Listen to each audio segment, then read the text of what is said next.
Hello everyone. इस video में हम बात करेंगे क्लास 10 साइंस चैप्टर है आपका मैग्नेटिक इफेक्ट ऑफ करंट। आपका सिलेबस टर्म 2 में ये सारे टॉपिक हैं जो यहाँ पे स्क्रीन में आप देख सकते हैं। इसको हम डिस्कस करेंगे। मैग्नेटिक इफेक्ट ऑफ करंट में कौन कौन से टॉपिक हम इस वीडियो में डिस्कस करेंगे। हम 3 टॉपिक डिस्कस करेंगे। पहला है magnetic field, second magnetic field line, और फिर नेक्स्ट है magnetic field to a current carrying conductor. और एक पॉइंट और ले लेते हैं, field due to the current carrying coil or solenoid. तो हम सोलेनाइड तक डिस्कस करेंगे फर्स्ट वीडियो में, और आगे की जो भी वीडियो होंगे उसमें हम आगे force on current carrying conductor, Fleming left hand rule, electric motor, electromagnetic induction, induced potential difference, induced current, Fleming right hand rule को डिस्कस करेंगे। देखिए जो जो टॉपिक मतलब एक वीडियो में जितने भी मतलब एक पॉसिबल टॉपिक ले रहा हूँ मैं, जिससे कि आप लोगों को अच्छे से समझ में आए, उतने ही टॉपिक रहूँगा। एक्चुअली बहुत ज़्यादा बड़ी वीडियो कर दूंगा तो आपको फिर क्लियर नहीं होगा अच्छे से, ठीक है। तो मैं यहाँ पे 3 से 4 टॉपिक लेने की कोशिश कर रहा हूँ कि जिससे आपको अच्छे से क्लियर करा दूँ, ठीक है।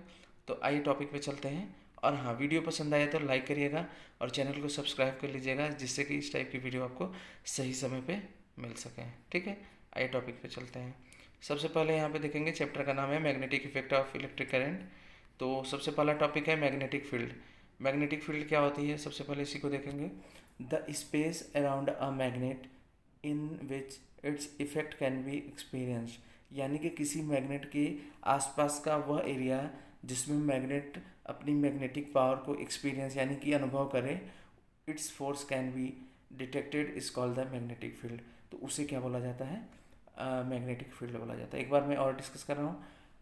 मैग्नेट, जैसे मान लीजिए आपने कोई मैग्नेट रखा, तो उसके पास का एरिया में जितनी, अगर मैं एग्जांपल की बात करूँ तो आप किसी बड़े मैग्नेट को रखेंगे, उसके पास यानी कि आयरन या निकल के किसी भी ऑब्जेक्ट को उसके पास अगर लेके जाएंगे तो आप देखेंगे कि कुछ दूर रहेगा आपका ऑब्जेक्ट यानी निकल और आयरन में, तो वो जो मैग्नेट होगा वो अट्रैक्ट कर लेगा अपनी तरफ। तो मैग्नेटिक फील्ड यानी कि काफ़ी कुछ दूर तक फैली हुई होती है किसी मैग्नेट के चारों तरफ। तो जो फील्ड बनती है यानी कि जो मैग्नेट उस फोर्स को अनुभव करता है, उसे क्या बोला जाता है, magnetic field. Magnetic field is the vector quantity. अब यहाँ पे आता है कि वेक्टर क्वांटिटी, आपने 9th क्लास में बहुत पढ़ा होगा vector quantity. Which quantity have magnitude as well as direction is called the vector quantity. ऐसी क्वांटिटी जिसमें डायरेक्शन के साथ साथ मैग्नीट्यूड या मैग्नीट्यूड के साथ साथ डायरेक्शन हो, मीन्स दोनों यहाँ पे होना जरूरी है, तो ये आपका बोला जाता है vector. SI unit of magnetic field is Tesla. Actually जो टेस्ला नाम दिया गया था वो अमेरिकन इंजीनियर जो थे निकोला टेस्ला, उन्हीं के नाम पे पढ़ा गया, मतलब दिया गया है ये। And smaller unit of the magnetic field Gauss भी बोला जाता है, ठीक है। तो ये 2 यूनिट आप याद रखिएगा। और ये वेक्टर क्वांटिटी है, क्योंकि मैग्नेटिक फील्ड में मैग्नीट्यूड यानी कि जैसे होता है ना, 4 टेस्ला है यूनिट, और डायरेक्शन भी बताई जाती है आपको। जो फ्लेमिंग लेफ्ट हैंड रूल है और राइट हैंड रूल है, ये मैग्नेटिक फील्ड डायरेक्शन को ही फाइंड आउट करने के लिए बनाया गया है, ठीक है। आगे देखते हैं magnetic field line. Magnetic field line क्या होती है, the imaginary line representing the magnetic field around a magnet are known as the magnetic field line. देखिए एक्चुअली मैग्नेटिक फील्ड लाइन, जो ये मैग्नेटिक लाइन बन रही है आप देख रहे होंगे यहाँ पे, ये इस तरीके से नॉर्थ से निकल के साउथ पे एंटर कर रहा है, ये इस तरीके से, ठीक है। तो ये आप देख नहीं सकते इसको, ये एक इमेजिनेशन किया जाता है जिसके बेसिस पे हम इस टॉपिक को पढ़ते हैं, ठीक है। तो इसीलिए इसे में इमेजिनरी लाइन बोला जाता है, ठीक है। आपको क्लियर हो गया कि ये आपका मैग्नेटिक फील्ड लाइन क्या होती है। आगे देखेंगे, when iron filing are kept near a magnet. अगर किसी आयरन को मैग्नेट के पास रखा जाएगा तो they get arrange in a pattern which represent the magnetic field line. तो इसमें क्या होता है कि they get arrange in a pattern which is represent the magnetic field line. और फिर आगे इसमें और भी चीज़ें दी गई हैं। The line I draw along the direction in which the magnetic north pole of the compass needle would move under the influence of the field produced by the bar magnet. It is taken by the convention that the field line emerge from north pole and merge at the south pole. तो देखिए simple से अगर बात किया जाए यहाँ पे, तो जो मैग्नेटिक फील्ड लाइन होती है वो नॉर्थ से निकल के साउथ पोल में इंटर करती हैं, ठीक है। यहाँ पे बताया गया है कि जो मैग्नेटिक फील्ड लाइन होती हैं किस तरीके से बार मैग्नेट में मूव करती हैं। ठीक, आगे डिस्कस करते हैं। वेरी वेरी इंपॉर्टेंट पॉइंट, ये एग्जाम में कई बार आ चुका है। Property of the magnetic field line. तो सबसे पहली प्रॉपर्टी है they originate from the north pole of the magnet. अभी मैंने डिस्कस किया था कि ये जो है नॉर्थ पोल से निकलती है and and at the south pole, और साउथ पोल पे जाके कंप्लीट हो जाती है यानी ख़त्म हो जाती है by the convention. Second point है यहाँ पे, ये आपका हो गया। सेकेंड पॉइंट है these line are closed and continuous curve. ये एक तरीके से क्लोज कर्व बनाती हैं और कंटिन्यूस होती हैं। ठीक है। Third point, they are crowded near the pole. Pole पे यानी कि अगर मान लीजिए ये आपका मैग्नेट है तो ये नॉर्थ हो गया, मान लीजिए साउथ हो गया, तो यहाँ पे जब देखेंगे ना तो पोल ये यहाँ पे ये मैग्नेटिक लाइन ढेर सारी बन जाती हैं। ठीक है, यहाँ पे मैग्नेटिक लाइन ढेर सारी बन जाती हैं, तो इसीलिए बोला जा रहा है कि जो क्राउडेड होता है वो पोल पे ज़्यादा होता है। इसकी वजह से where the magnetic field is strong, जिसकी वजह से पोल पे जो मैग्नेटिक फील्ड होती है ज़्यादा स्ट्रांग होती है, separated from the pole where the magnetic field weak. और बीच में आप देखेंगे तो मैग्नेटिक फील्ड दूर दूर रहती है, इसलिए वहाँ पे जो मैग्नेटिक फील्ड होती है वो काफ़ी वीक होती है। ठीक है। फोर्थ पॉइंट देखेंगे, field line never intersect with each other. और जो मैग्नेटिक फील्ड लाइन होती हैं वो कभी एक दूसरे को इंटरसेक्ट नहीं करती हैं। If they do that would mean that there are two direction of the magnetic field at that point of intersection which is impossible। ऐसा कभी नहीं हो सकता कि दो लाइन कभी भी एक दूसरे को कट करें। ठीक है, आगे देखेंगे, ये भी आपका सिलेबस का ही पॉइंट है। Magnetic field due to the current carrying conductor. अगर किसी कंडक्टर में मैग्नेटिक फील्ड लाइन पास हो रही है तो किस तरीके से इसमें मैग्नेटिक फील्ड बनेगी, इसके बारे में देखेंगे। ठीक है। When uh electric current flow through the metallic conductor. मान लीजिए कोई कंडक्टर है मेटालिक, उसमें से करंट फ्लो हो रही है, magnetic field is produce around it. और उसके चारों तरफ मान लीजिए वायर है, इसमें करंट फ्लो हो रही है, मतलब when uh electric current flow through the metallic conductor, तो इसके चारों तरफ क्या होगा, मैग्नेटिक फील्ड बनना स्टार्ट हो जाता है। The pattern of the magnetic field produced by the current carrying conductor depending on its shape. और जो पैटर्न बनेगा मैग्नेटिक फील्ड का वो डिपेंड करेगा उसके शेप पे, कंडक्टर का शेप कैसा है, स्ट्रेट है या सर्कुलर है या किस तरीके से, इस पर डिपेंड करता है।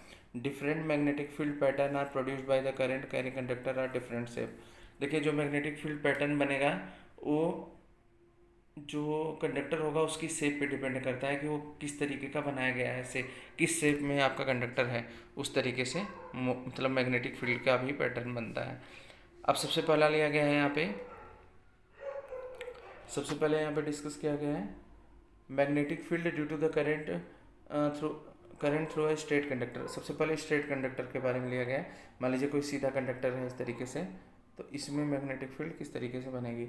अ magnetic field line around a current carrying straight conductor are concentric circle whose centre lie on the wire.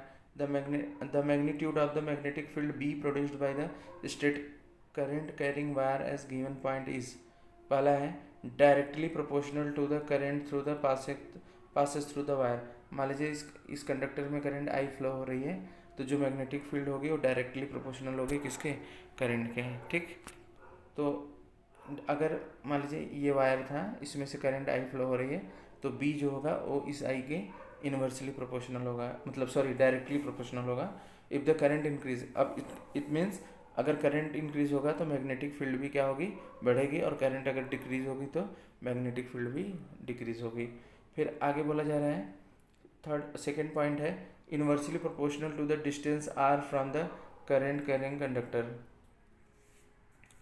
अगर मान लीजिए कोई डिस्टेंस यहाँ पे ली गई है, ठीक है, मान लीजिए जो भी डिस्टेंस होगी, मतलब यहाँ पे बोला गया है कि इन्वर्सली प्रोपोर्शनल, अगर किसी डिस्टेंस पे हम उस वायर से किसी डिस्टेंस से आर ले रहे हैं, मतलब कोई डिस्टेंस है, inversely proportional to the distance R from the current carrying conductor, तो ये जो होगा आपका इन्वर्सली प्रोपोर्शनल होगा, यानी कि the magnetic field is stronger at the point which is near to the conductor. Conductor के जितना पास आपका मतलब जितने पास हम कंडक्टर के रहेंगे वहाँ पे मैग्नेटिक फील्ड ज़्यादा स्ट्रांग होगी। Goes on the decreases on moving away from the conductor, और कंडक्टर से जैसे जैसे हम दूर चले जाएंगे, यानी कि जो मैग्नेटिक फील्ड अगर मैं बात करूँ, यहाँ पे जो मैग्नेटिक फील्ड होगी इस पॉइंट पे, ए मान लेते हैं इसको, और ये पॉइंट बी है, ये पॉइंट बी है, तो ए की जगह पे जो मैग्नेटिक फील्ड होगी ग्रेटर होगी कहाँ पे, बी के कंपेयर में। यानी कि मान लीजिए ये वायर है, तो जो इसके पास पॉइंट होगा यहाँ पे मैग्नेटिक फील्ड ज़्यादा होगी कंपेयर टू, मान लेते हैं ये दूर पॉइंट है, तो यहाँ पे मैग्नेटिक फील्ड ज़्यादा होगी कंपेयर टू इसके, ठीक।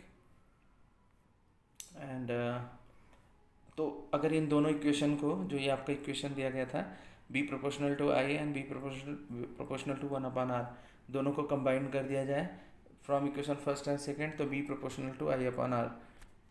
इट मीन्स यहाँ पे एक स्टेटमेंट बता दिया गया है कि if the direction of current in a straight wire is known then the direction of magnetic field produced by it is obtained by the Maxwell right hand thumb rule के through हम पता कर लेते हैं मैग्नेटिक फील्ड की direction को, ठीक। आगे हम Maxwell right hand thumb rule भी डिस्कस करेंगे। अभी यहाँ पे बस देख लेते हैं बस नाम ही, फिर अब देखिए यहाँ पे दिखा भी दिया गया, जस्ट आगे है ही इसके। यहाँ पे Maxwell right hand thumb rule होता क्या है, इसमें बताएं ये डिस्कस किया गया है कि जैसे, पहले मैं स्टेटमेंट बता देता हूँ फिर आपको डायग्राम अच्छे से क्लियर कराता हूँ। Maxwell right hand thumb rule में ये होता है, देखिए जैसे आपके सिलेबस में मैक्सवेल राइट हैंड रूल है या फिर कुछ पॉइंट किसी पॉइंट के अंदर है और वो आपके सिलेबस में ही दिया है, तो ऐसा नहीं कि वो पढ़ना नहीं है, वो भी पढ़ना है। क्योंकि अगर मान लीजिए एप्लीकेशन बेस्ड मैग्नेटिक फील्ड का कोई एप्लीकेशन है तो उससे रिलेटेड क्वेश्चन आ जाएगा, तो आपको करना ही पड़ेगा। आप ये नहीं बोल सकते कि ये सिलेबस से बाहर है। तो अगर आपको मैग्नेटिक फील्ड पढ़ रहे हो या कार्बोनेटिक्स कंपाउंड केमिस्ट्री में पढ़ रहे हो, तो उसमें कोवैलेंट बॉन्ड, जितने भी कार्बन कंपाउंड्स होते हैं सभी कोवैलेंट बॉन्ड ज़्यादातर ही रहते हैं, मतलब नॉमेनक्लेचर से रिलेट करके। तो आपको थोड़ा सा इंटरनल पॉइंट उसके पढ़ने रहेंगे, ऐसा नहीं कि एग्जैक्ट आप सिलेबस ही पढ़ के हट जाएँ, तो डीपली कोई क्वेश्चन बनेगा तो आप कर नहीं पाएंगे। तो आपको उसके अंदर के भी जो टॉपिक हैं उसको भी पढ़ना चाहिए आपको, ठीक है। आइए देखते हैं Maxwell right hand thumb rule. It is a convenient way to finding the direction of magnetic field associated with the current carrying conductor. It's stated that if you hold the current carrying straight wire in a grip of your right hand in a such a way that the stressed thumb point in the direction of current, मतलब ये बोला जा रहा है कि अगर किसी wire में करंट फ्लो हो रही है, मतलब वायर है, तो अगर उसकी डायरेक्शन, अगर हमें मैग्नेटिक फील्ड की डायरेक्शन पता करनी है और किसी कंडक्टर में करंट फ्लो हो रही है, तो जो हमारा थंब है वो करंट की डायरेक्शन को रिप्रेजेंट करेगा, और जो हमारे 4 फिंगर हैं वो रैप करेंगी, मतलब मुड़ेंगे जो उस वायर पे यानी कंडक्टर पे, वो जो होगा मैग्नेटिक फील्ड की डायरेक्शन को दिखाता है। फिर से मैं यहाँ पे पढ़ के अच्छे से क्लियर कर देता हूँ आपको। देखिए यहाँ पे बताया गया है कि